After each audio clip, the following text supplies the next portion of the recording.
and welcome to Sex 101 and Relationships. Sex 101 is created to empower, of course, our sex, and relationship. Another week, another great episode. Dating, desire, and dignity. Ancient wisdom on bodies, commerce, and crisis of campus commodification. America's college campuses are experiencing a profound cultural and economic shift as growing numbers of students turn to OnlyFans for income, transforming what began during the pandemic into a full-fledged campus industry. A 2025 Fox News investigation reports that thousands of students are replacing academic work with content creation, supported by peer networks, informal recruiting, and the promise of six-figure earnings before graduation. The scale is staggering. Creators on the platform surged from 350,000 in 2019 to 4.1 million in 2023, with nearly one-fifth of peak hour uploads now originating from college IP addresses.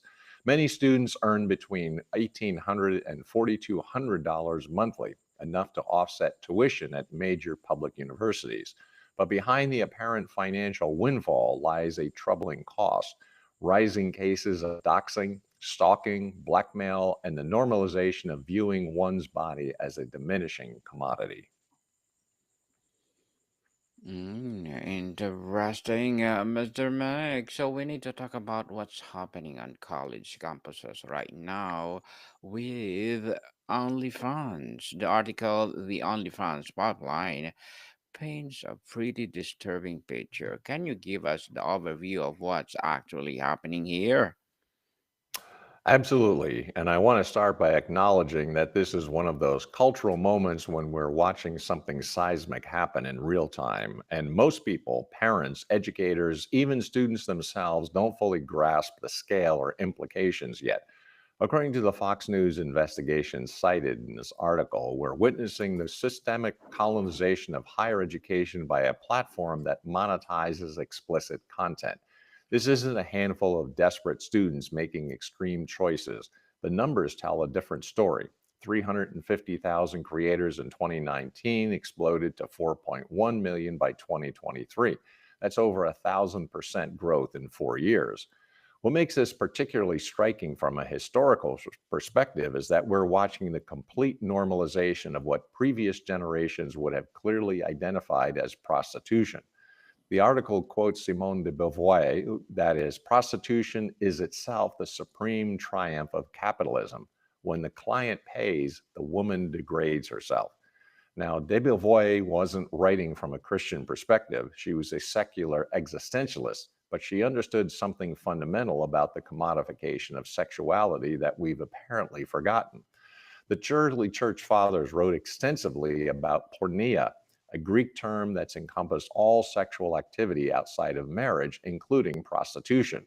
What's fascinating is they didn't primarily frame it as a moral failure of the prostitute, but as a symptom of a disordered society that had failed to protect human dignity. John Chrysostom, preaching in 4th century Antioch, said, "The crime is not in the nature of the act, but in exchanging of the person for money, which reduces the image of God to the level of merchandise."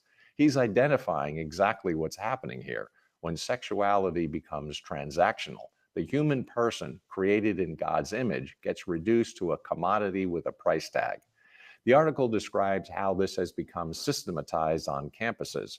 Upperclassmen host content creation workshops in dorm common rooms, complete with ring lights and tax write-off advice. There's a Slack channel at one Ivy League school with 400 members trading subscriber analytics like Wall Street's. And one student says, "We A/B test lingerie the way finance bros A/B test resumes."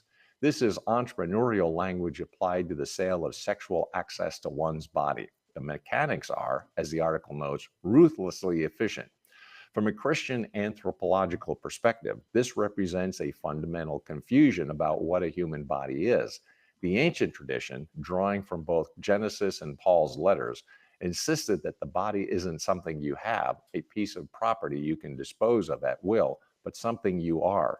Paul writes to the Corinthians, Do you not know that your bodies are members of Christ himself? Shall I take then the members of Christ and unite them with a prostitute? Never. His horror isn't prudishness, it's based on a conviction that sexual activity isn't just physical, but involves the whole person in a way that can't be compartmentalized. The economic drivers are real. The article cites tuition costs, $38,270 annually for in state public colleges, over $60,000 for private institutions. Total student debt sits at 1.77 trillion across 43 million borrowers. OnlyFans advertises earn while you learn in targeted Instagram reels that serve to users searching student loans or side hustle, according to the hashtags. The platform's algorithm is mercilessly precise in identifying financially vulnerable young women. The average undergraduate creator clears $1,800 to $4,200 per month, enough to cover a semester's tuition at most state schools. But here's where the ancient wisdom pushes back hard. Economic pressure doesn't eliminate moral choice or transform exploitation into empowerment. The book of Proverbs repeatedly warns about economic decisions that compromise integrity. Better a little with righteousness than much gain with injustice. The principle isn't that poverty is virtuous, but then that all paths to financial security are equal. Some cost you more than money can measure.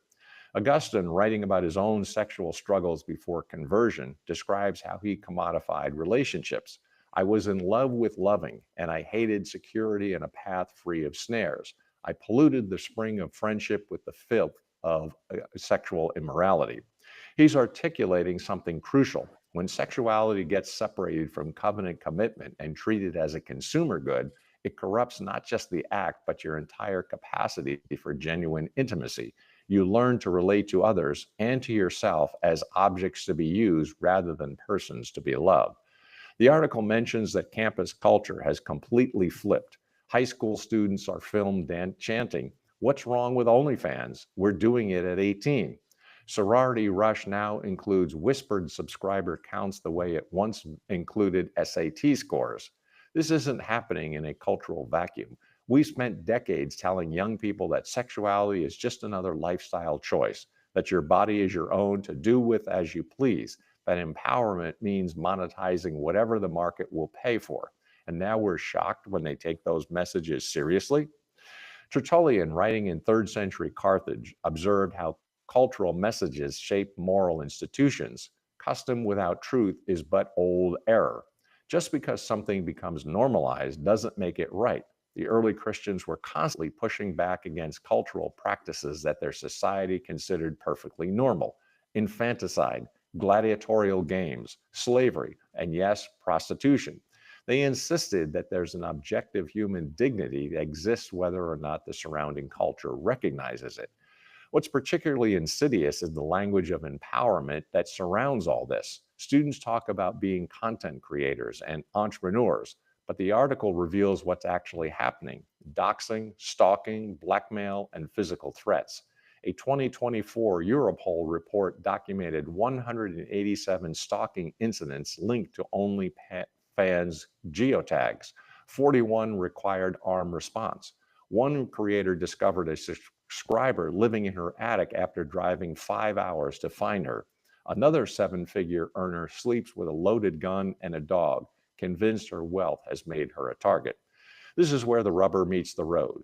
The promise of easy money and empowerment delivers fear, vulnerability, and the constant threat of violence. The early Christian communities, particularly in cities like Corinth with their thriving sex trade, would have recognized this pattern immediately. Sexual exploitation always promises more than it delivers and costs more than it discloses upfront. In conclusion, what we're witnessing isn't an innovative new economy or a form of empowerment, but the repackaging of ancient exploitation with modern technology. And ancient wisdom gives us the tools to see it clearly for what it is. Indeed, Mr. Mag, indeed. And The article and the culture around OnlyFans use a lot of language about choice, autonomy, and empowerment. My body, my choice is the rallying cry. How would ancient Christian and Jewish wisdom respond to this framing? This is absolutely the heart of the issue, and it's where modern individualism crashes headlong into ancient wisdom about what human freedom actually means. Yes, these young women are making choices. No one is physically forcing them to create OnlyFans accounts. But the Christian and Jewish traditions would immediately ask, what kind of freedom is this? Are all choices equally liberating? Can you freely choose your own degradation? Let's start with the Genesis account of human creation. So God created mankind in his own image. In the image of God, he created them. Male and female, he created them.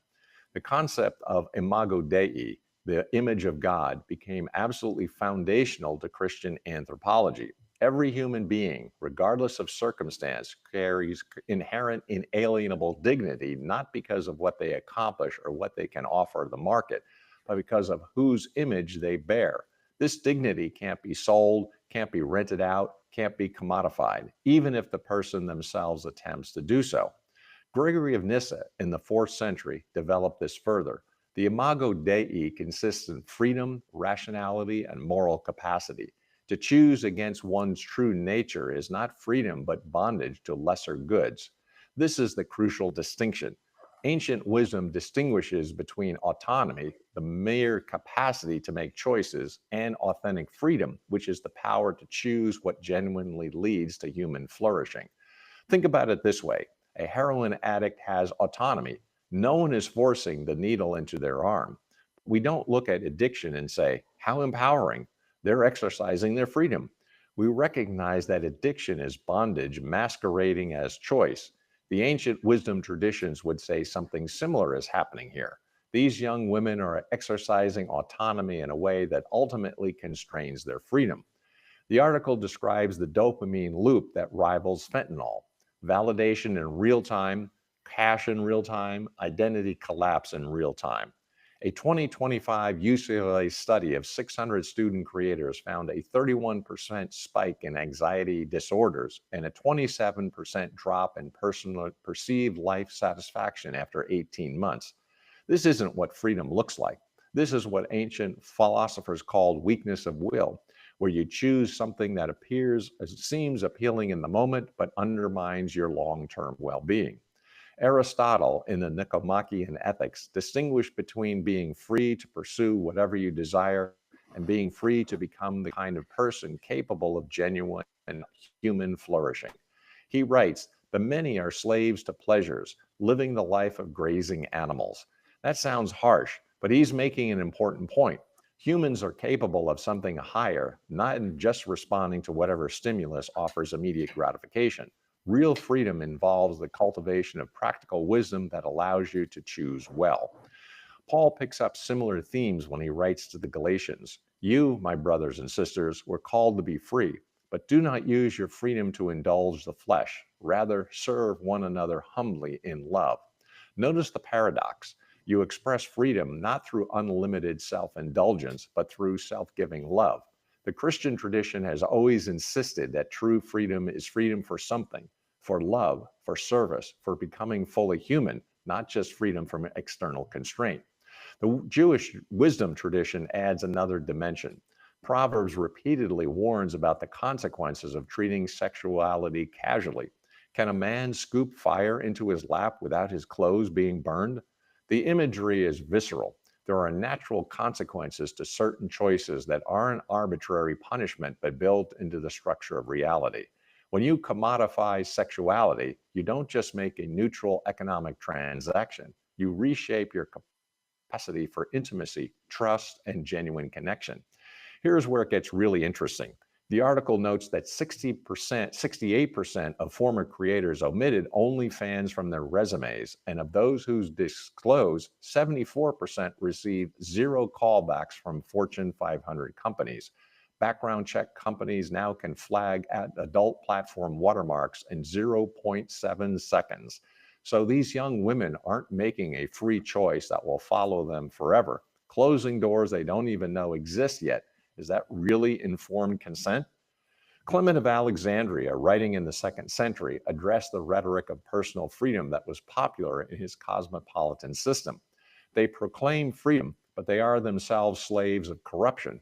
He was responding to philosophical schools that promoted sexual license as liberation. His counterargument wasn't that God is a cosmic killjoy, but that genuine freedom requires understanding yourself rightly as someone created for a covenant relationship, not transactional exchange. Augustine developed what he called the doctrine of ordered loves. Not all desires are equally valid.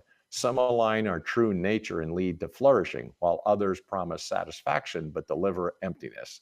In City of God, he writes, the soul becomes base when it loves a lesser good and therefore forfeits a greater one. Choosing short term financial gain by commodifying your sexuality might solve an immediate problem, but it forfeits the possibility of embracing and experiencing sexuality as sacred, intimate, and genuinely connecting. The Stoic philosopher Epictetus, a former slave who understood unfreedom intimately, taught no man is free who is not master of himself. Real freedom isn't just doing whatever you want in the moment, it's having the character strength to align your choices with your deepest values and long term well being. The student who says, my body, my choice, while being algorithmically targeted by a platform exploiting her financial desperation, isn't exercising freedom, she's responding to manipulation. Modern psychology actually confirms this ancient wisdom. Research on decision making under conditions of stress and scarcity shows that people make systematically different choices than they would under conditions of security and abundance. The student facing $40,000 in tuition debt with limited employment options isn't making the same free choice as someone with financial security and genuine alternatives. This is what philosophers call constrained consent, technically voluntary, but occurring under conditions that severely limit genuine autonomy. The Jewish concept of divine image carries implications for how we treat not just others, but ourselves. Maimonides writes, the body is the soul's house. Shouldn't we therefore take care of our house so that it doesn't fall into sin? If your body bears God's image, then commodifying isn't just a personal choice, it's a theological category error, like trying to sell something that isn't yours to sell. What about the argument that sex work is work like any other? This is where the ancient tradition pushes back hardest. Augustine distinguishes between acts that use the body as an instrument for legitimate work and acts that fundamentally involve the self giving that should characterize only intimate covenant relationships. The merchant uses his tongue to make sales, the prostitute uses her body. But the tongue is not the merchant, while the body is inseparable from the person. Sexual activity isn't just labor, it's inherently personal in a way that other economic activities aren't. The Song of Solomon, that gorgeous celebration of erotic love in Scripture, never treats sexuality as something that can be bought or sold. Place me like a seal over your heart, like a seal on your arm, for love is as strong as death, its jealousy unyielding as the grave. The entire book assumes that the authentic sexuality is exclusive, committed, and mutual, the opposite of transactional. When sexuality becomes a commodity exchange, something essential is lost. In conclusion, ancient wisdom insists that genuine freedom isn't the ability to choose anything, but the capacity to choose what actually leads to human flourishing, and commodifying the image of God in exchange for tuition money, no matter how freely chosen, can never be a path to authentic liberation. Mr. Mick, to sum up, the article mentions psychological effects, anxiety disorder up to 31%, life satisfaction down to 27%. But beyond these statistics, what does ancient wisdom say about how this kind of activity affects the inner person? This is where the ancient traditions get really profound because they understood something about human psychology that we're only now rediscovering through neuroscience. What you repeatedly do doesn't just affect your circumstances, it reshapes who you are at a fundamental level. The Greek philosophers called this hexis, the formation of character through repeated action. The Christian tradition called it spiritual formation. And what both understood is that sexual activity, far from being just a physical transaction, forms you in ways that reach into the deepest part of your identity. Let's start with Aristotle's insight that we are what we repeatedly do. Excellence, then, is not a habit, an act, but a habit. He's describing what modern neuroscience calls neuroplasticity, the brain's ability to rewire itself based on repeated experience. When you repeatedly engage in transactional sexuality for money, you're not just doing a job, you're training your brain to associate sexual arousal with financial gain, to view your body as a revenue stream, and to relate to others as consumers rather than persons. The Desert Fathers, those early Christian monks who went into the Egyptian wilderness in the 3rd and 4th centuries, had a sophisticated understanding of what they called the patterns of thought that, through repetition, become embedded in the psyche. Ponticus writes, "A thought suggests itself. If we hold it, it becomes a mental image. As we dwell upon it, it becomes a passion. The passion unchecked becomes an act, and the act repeated becomes a habit, and the habit forms character." Notice the progression. What begins as just a thought eventually rewires your entire character structure. Apply this to the OnlyFans phenomenon. It starts with a thought: I need money, and this seems like an easy way to get it. That becomes a mental image of yourself as a content creator. As you dwell on it and create that first account, it becomes a passion. Then dopamine hits the article as it describes. The passion unchecked becomes repeated acts, daily content creation, interaction with subscribers, and constant performance of sexual availability. These repeated acts become habits: checking subscriber accounts, or optimizing content for maximum revenue, viewing your body through the lens of what sells. And those habits form a character. You become someone whose identity is built on sexual commodification. Augustine's Confessions is essentially a deep dive into this process from the inside. Before his conversion, he was trapped in sexual compulsion. He describes how it started with curiosity, became habitual, and eventually enslaved him. My will was bound by the iron chain of my own perverted desire. From perverted will came lust, and slavery to lust became habit, and habit unresisted became necessity.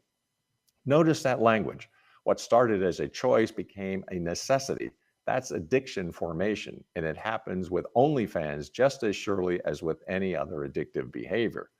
The article mentions that the platform creates a dopamine loop that rivals fentanyl. This isn't hyperbole. Neuroscience research on addiction shows that intermittent variable rewards, exactly what OnlyFans provides through unpredictable tips and subscriber interactions, create the most powerful conditioning.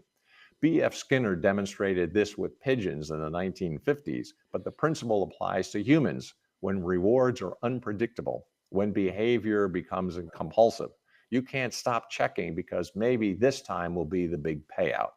But the ancient wisdom goes deeper than just describing addiction mechanics. It asks, what is this doing to your soul? What kind of person are you becoming?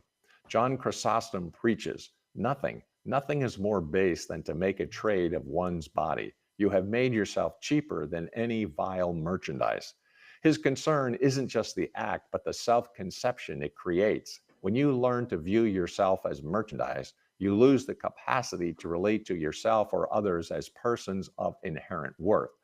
The Jewish tradition has this concept of the evil inclination and the good inclination.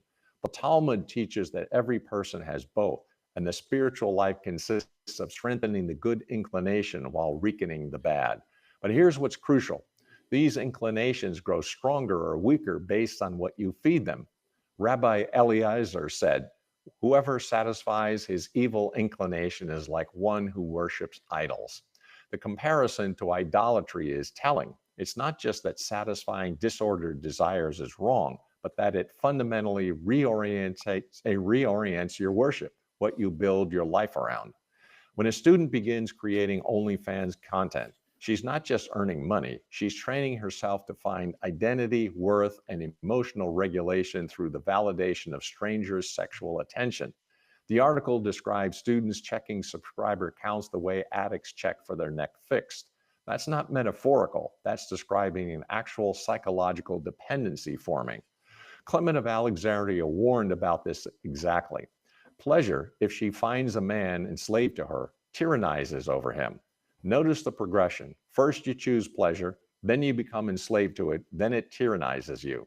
That's the journey from autonomy to addiction. The student who started an OnlyFans account thinking, I'm in control, this is just temporary, often finds herself 3 years later unable to imagine life without it. Her identity completely bound up in subscriber metrics and sexual performance. The Stoics understood that every choice shapes character. Marcus Aurelius writes in his personal journal, the soul becomes dyed with the color of its thoughts. If your thoughts are constantly occupied with optimizing sexual content for maximum revenue, with managing your appearance to maintain subscribers, with comparing yourself to other creators, that dyes your soul. You become what you repeatedly think about. Here's where modern attachment theory confirms ancient wisdom. Research by Sue Johnson and others shows that our early relational experience create internal working models that shape all future relationships. When you spend years relating to others transactionally, they give money, you provide sexual access, you're creating an internal working model where relationships are fundamentally commercial. This makes genuine intimacy, where you're valued for who you are rather than from what you provide, nearly impossible to trust. Paul writes to the Corinthians, all other sins a person commits are outside the body, but whoever sins sexually sins against their own body. This is psychologically profound. Sexual sin has a unique reflective quality. It involves using your own body in ways that corrupt your self understanding. When you commodify your sexuality, you're not just sinning with your body, you're sinning against it, treating it as an object rather than the integral expression of your own personhood. The article describes one mother learning her daughter's study abroad was actually a branded trip to Mykonos funded by 42,000 subscribers. Think about what that requires psychologically: maintaining an entire false narrative, hiding your actual source of income, living a double life. The ancient spiritual directors would immediately identify this as the work of what they called the false self, an inauthentic person developed to hide shame. Thomas Merton writes about it, how the false self is built through fear and requires constant maintenance. Every moment of the day, I am choosing what I want to be, drawing on that ancient tradition. The Desert Fathers taught that sexual sin isn't primarily about the physical act, but about the inner fragmentation it creates. John Cassian writes, the root of every sin is not the body, but the soul's disordered affections. When you train your affections toward validation through sexual commodification, you create inner disorder that affects everything: your relationships, your sense of worth, your capacity for joy, your spiritual life. What about the argument that this is just another form of performance, like acting or modeling? The ancient wisdom would say there's a categorical difference. Tertullian addresses this in On the Spectacles. The actor who sells his voice is different from one who sells their very person. The body in sexual display is not an instrument of art, but the substance of the transaction itself. You can separate the actor from the role. You cannot separate the person from their sexuality in the same way. In conclusion, ancient wisdom insists that repeatedly commodifying your sexuality doesn't just affect your bank account, it fundamentally rewires your capacity for intimacy, self understanding, and authentic relationships, creating psychological patterns that can take years to unlearn even after the behavior stops. Mr. Meg, thank you so much for sharing your knowledge and wisdom to the world. Thank you.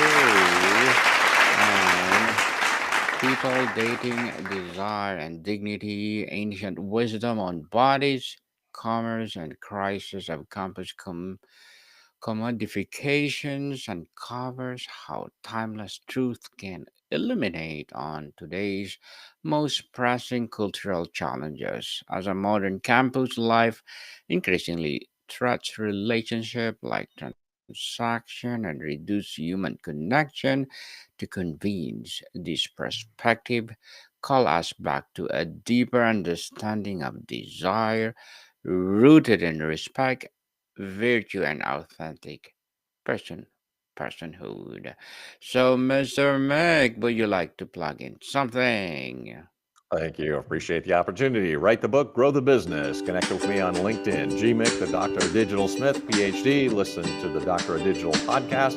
Pick up a couple of volumes I have on Amazon. That's Burning America and On Track, Ian Hunter.